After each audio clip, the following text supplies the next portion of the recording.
राष्ट्रीय सिविल सेवा मुख्य परीक्षा। प्रश्न, भारतीय कृषि वैज्ञानिक एम.एस. स्वामीनाथन का सामान्य परिचय देते हुए भारतीय कृषि में उनके योगदान का उदाहरण सहित उल्लेख कीजिए। चर्चा में क्यों? हाल ही में दिवंगत भारतीय कृषि वैज्ञानिक एम.एस. स्वामीनाथन को भारत रत्न से सम्मानित किया गया है। श्री स्वामीनाथन जी ने कृषि और किसानों के कल्याण हेतु भारत में उल्लेखनीय योगदान दिया। उन्होंने चुनौतीपूर्ण समय के दौरान भारत को कृषि में आत्मनिर्भरता हासिल करने में महत्वपूर्ण भूमिका निभाई और भारतीय कृषि को आधुनिक बनाने की दिशा में उत्कृष्ट प्रयास किए। उत्तर, प्रारंभिक जीवन।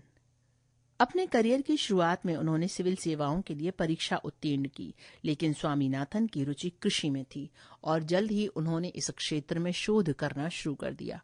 उन्होंने भारत और विदेश दोनों में इस क्षेत्र से संबंधित कई संस्थानों में काम किया, जैसे खाद्य और कृषि संगठन परिषद 1981 से 85 के एक स्वतंत्र अध्यक्ष, प्रकृति और प्राकृतिक संसाधन संरक्षण के लिए अंतर्राष्ट्रीय संघ के अध्यक्ष के रूप में 1984 से 90 तक, 1989 से 96 तक world wide fund for nature Bharat के अध्यक्ष, भारतीय कृषि अनुसंधान परिषद ICAR के महानिदेशक आदि। एम.एस. स्वामीनाथन का हरित क्रांति में योगदान। श्री स्वामीनाथन का शोध उन्हें यूरोप और अमेरिका के शैक्षणिक संस्थानों में ले गया और 1954 में उन्होंने कटक के केंद्रीय चावल अनुसंधान संस्थान में जैपोनिका किस्मों से इंडिका किस्मों में उर्वरक प्रतिक्रिया के लिए जीन स्थानांतरित करने पर काम करना शुरू किया। उन्होंने इसे उच्च उपज देने वाली किस्मों को विकसित करने का पहला प्रयास बताया, जो अच्छी मिट्टी की उर्वरता और अच्छे जल प्रबंधन का समाधान दे सकती थी। इसकी आवश्यकता इसलिए थी क्योंकि आजादी के बाद भारतीय कृषि बहुत अधिक उत्पादक नहीं थी। वर्षों के औपनिवेशिक शासन ने इसके विकास को प्रभावित किया और देश के पास इस क्षेत्र को आधुनिक बनाने के लिए संसाधनों की कमी थी। परिणाम स्वरूप मुख्य खाद्य पदार्थों के लिए आवश्यक फसलों को भी अमेरिका जैसे देशों से आयात करना पड़ा। एक IARI वैज्ञानिक के रूप में उन्होंने डॉक्टर नॉर्मन बोरलॉग की नवविकसित मैक्सिकन बॉनी गेहूं के किस्म के बारे में सीखा, जो अनाज के उच्च स्तर और बढ़े हुए बायोमास का समर्थन करने के लिए मजबूत डंठल संरचना विकसित कर सकती है। भारतीय किसानों को नवीनतम कृषि तकनीक से सशक्त बनाने के लिए डॉक्टर स्वामीनाथन ने गेहूं उगाने के लिए भारतीय मिट्टी के लिए अनुकूल उर्वरकों, विभिन्न उच्च उपज देने वाली गेहूं की किस्मों और कुशल कृषि तकनीकों पर शोध किया।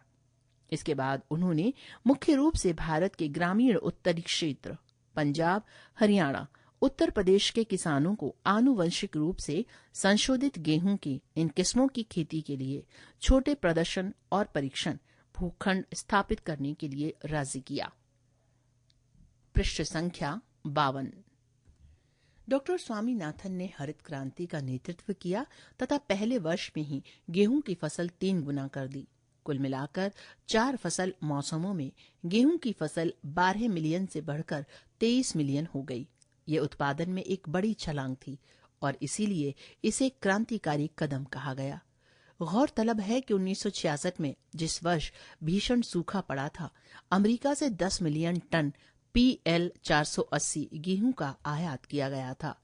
किंतु जैसे ही हरित क्रांति पूरे भारत में फैली, देश भर के किसानों ने बेहतर सिंचाई विधियों, गेहूं की फसलों में क्रॉस ब्रीडिंग और उच्च गुणवत्ता वाले उर्वरकों का उपयोग करना शुरू कर दिया, जिससे भारत आत्मनिर्भर हो गया और अनाज आयात पर निर्भरता समाप्त हो गई।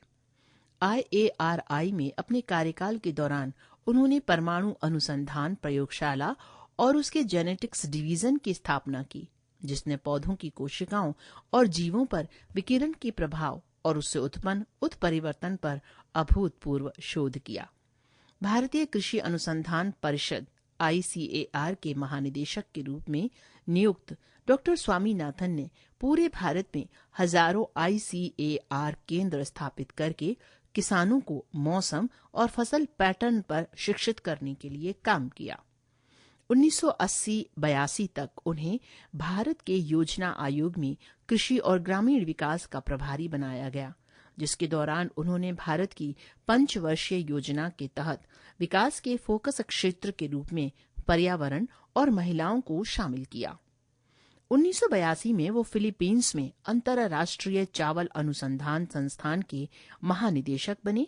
ये पद संभालने वाले पहले एशियाई थे और चावल की खेती में महिला किसानों की भागीदारी को बढ़ावा देने के लिए उन्होंने काम किया। सिविल सेवा प्रारंभिक परीक्षा। प्रश्न, निम्नलिखित कथनों पर विचार कीजिए। 1. एमएस स्वामीनाथन मैक्सिको मूल के व्यक्ति थे जिन्होंने भारत में अपनी सेवाएं दी। 2. 1882 में उन्हें ढाका स्थित अंतर्राष्ट्रीय चावल अनुसंधान संस्थान का महानिदेशक बनाया गया। उपर्युक्त में से कौन सा या से कथन सही नहीं है या हैं? ए केवल 1, बी केवल 2, सी 1 और 2, डी ना तो 1 ना ही 2। उत्तर है सी यानी 1 और 2।